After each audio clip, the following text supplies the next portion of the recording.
We provide kind of three things in the marketplace: data, linkage, and measurement for the TV ecosystem. So we partner with companies that provide those services and help those. We also provide many of those services ourselves. So we help provide third-party data, but we also have a data marketplace of other vendors, third-party data sources, so that advertisers, agencies, and operators can come to us, one-stop shop for data, and to create a more targeted audience.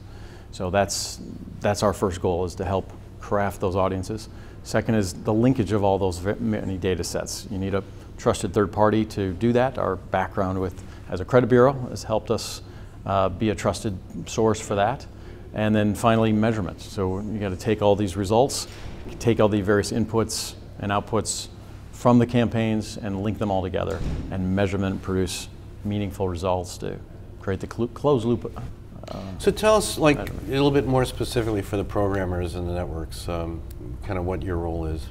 Okay, so the networks, as we all know, never used to have any PII of any kind. So, but now with OTT services, they're getting email addresses, which Experian can translate to a name and address and connect to all the other data sets that we're working with. So it does allow for us to give more a view of those networks' audiences to them that they never had before. So they're understanding their audiences like never before, and that allows them to then translates when they're selling their audiences, they understand it better and how it's interacting. So, and programmers the same thing. So with that, with the like the MVPDs or the OTT, for instance, we work with folks like Roku.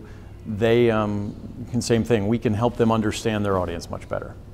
So what's the value to them? I mean, there's a lot of value, but how do you, in terms of selling the service, what's the value to the programmers and networks?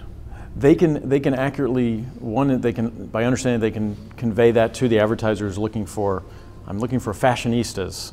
Well, they can say, well, we've got some Experian data and other data sets that helps you find those Roku customers here. They couldn't do that otherwise. So it helps them value that appropriately, know if it's a niche audience or a broad audience, going beyond age and gender. And it allows them to explain it, kind of the story in the marketplace when they're doing upfronts, et cetera. They can just explain what their value is to advertisers better. So what is your take on addressable TV as discussed here, and Experian's role and kind of what that roadmap might look like from the operator's perspective and your work perhaps particularly with Dish? Okay, yeah.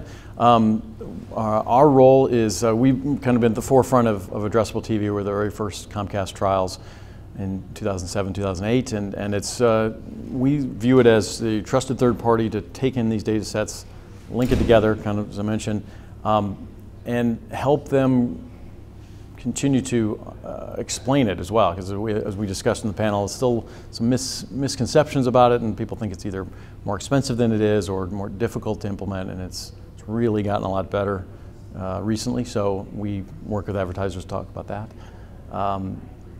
What we'd like to see in the future is obviously more providers providing addressable inventory. That's in process with folks, and we're working to ensure and partner with those folks so that we can provide a comprehensive set of audiences, a broader set of audiences for advertisers who are always asking for scale. It was mentioned many times that there's still plenty of inventory available for addressable, so that still exists, but there is also perception that by advertisers who say, well, when is everybody going to have it? So, but we're working on that too.